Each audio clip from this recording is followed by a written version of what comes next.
Mahigit 3 milyong pisong halaga ng alahas at pera ang tinangay sa 2 alahero sa Taguig. Hinala ng isa sa mga biktima, kabilang ang isang katransaksyon nila online sa mga humold up sa kanila.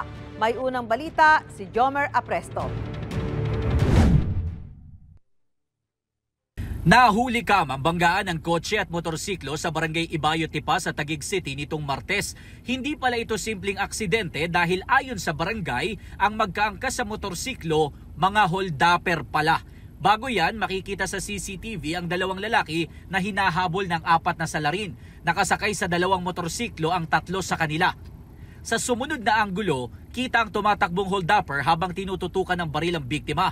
Nadapa ang biktima at nabitawan nito ang kanyang bag na agad kinuha ng hold-upper. Bago umangkas sa motor, makikita na may kinuha pa siya mula sa kamay ng biktima.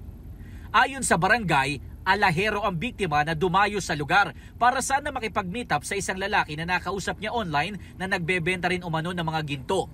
Natangay sa kanya ang nasa milyon-milyong pisong halaga ng mga alahas at pera. Hinala ng alahero, isa sa mga nakausap niya online ay kabilang sa mga humold up sa kanya. Ang initial po sa amin, ang sabi, mahigit 3 milyon.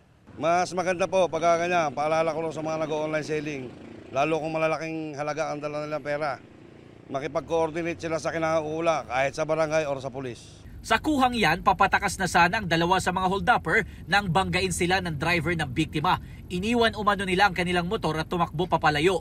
Sa anggulo namang ito, makikita ang mga hold-upper na tinutukan ng baril ang isang motorcycle rider at dali-daling inagaw ang motor. Sa post online ng alaherong biktima, ikinuwento niya na tinutukan din ng baril ng mga hold-upper ang kanilang driver kaya hindi na niya nahabol ang mga ito. Una rin daw nakuhanan ng bag ang isa pang alahero na kasama niya na natangayan naman ng mahigit 100,000 pesos.